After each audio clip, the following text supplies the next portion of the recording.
এই ওয়েদারে প্রতি বছরে কিন্তু ছোট বড় কেউই ছাড় পায় না, যেমনটা আমারও এবার ছাড় হয়নি। আমার মেয়ে অসুস্থ, আমি অসুস্থ, মানে ওয়েদার চেঞ্জ হচ্ছে, কখনো শীত কখনো গরম, সর্দি জ্বর মাথা যন্ত্রণা লেগেই আছে। তো আজকে বাইরে বৃষ্টি হচ্ছে আর শরীরের অবস্থা এত খারাপ যে কি রান্না করব ভেবে উঠতে পারছিলাম না। তো এখন ভাবলাম যে ইলিশ মাছের লেজ দুটো আছে ফ্রিজে, তো এই দুটোকে আজকে ভর্তা বানাবো আর শর্টকাটে দেখি কি রান্না যায়। আর বাইরে যেহেতু টিপটিপ বৃষ্টি হচ্ছে তাই ভাবলাম এই ইলিশ মাছের লেজ দুইটা ভর্তা করব আর হচ্ছে খিচুড়ি রান্না করব। তো খিচুড়ি আমি খুব বেশি একটা আর কি ঝামেলায় যাইনি, শর্টকাটে রান্না করেছি। আর এখানে বেশ কিছুটা শুকনো মরিচ ভেজে উঠিয়ে নিলাম আর কিছুটা পেঁয়াজও আমি খুব ভালোভাবে একটু বেরেস্তা করে নিব।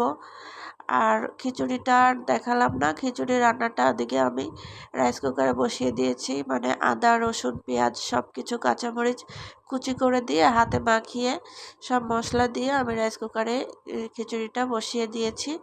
ওইদিকে খিচুড়িটাও হচ্ছে, এদিকে আমি ইলিশ মাছের লেজটা ভর্তা বানাবো। আসলে ইলিশ মাছের লেজটা ভর্তা বানানো একটু ঝামেলা, মানে কাটা বাছতে গেলে খুবই মানে সময় লাগে। তো যাই হোক, এই যে আমি পেঁয়াজটা সুন্দরভাবে বেরেস্তা করে রেখেছি, এখন আমি ইলিশ মাছটা একটু থেতো করে নিয়ে কাঁটাগুলো সব বেছে নিব। মাছটা খুব গরম ছিল, যাই হোক কাঁটাগুলো একে একে সব আমি বেছে নিয়েছি। তারপর এখন আমি সেই শুকনো মরিচ পেঁয়াজ সব কিছু একটু লবণ দিয়ে ভালোভাবে হাত দিয়ে ডলে নিব, নিয়ে মাছের সাথে একত্রে দিয়ে তারপরে এর ভিতরে সরিষার তেল দিয়ে সুন্দরভাবে মেখে নিব। আমি কিন্তু আগে কখনো ইলিশ মাছের লেজ ভর্তা খাইনি, সত্যি কথা। অনেকেই আসলে এটা শুনে হয়তো বা হাসাহাসি করবে, তবে এই ফার্স্ট। কিন্তু এই ভর্তাটা এত মজা ছিল, মানে আমার হাজব্যান্ড খেয়ে তো পুরাই ফিদা হয়ে গেছে, এতটাই মজা ছিল। তো যাই হোক, এই যে বেশ কিছুটা সরিষার তেল দিয়ে আমি ভর্তাটা মেখে নিলাম, এখন খাওয়ার পালা।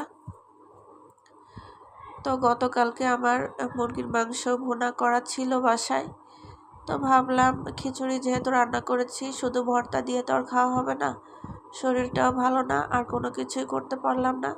তো ওই মাংসের তরকারিটাও গরম করে নিয়েছি আর এই তো ভর্তাটা আমার রেডি হয়ে গেছে। এখন খাবো, গরম গরম খাওয়ার পালা।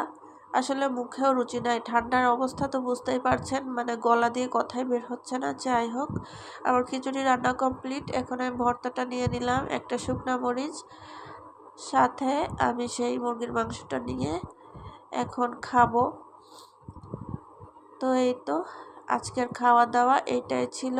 যদি ভালো লাগে অবশ্যই লাইক কমেন্ট শেয়ার করবেন আর আমাদের জন্য দোয়া করবেন, আমার বেবিটার জন্য দোয়া করবেন। তো এই তো, সবাই ভালো থাকবেন সুস্থ থাকবেন, আমাদের জন্য দোয়া করবেন। আল্লাহ হাফেজ।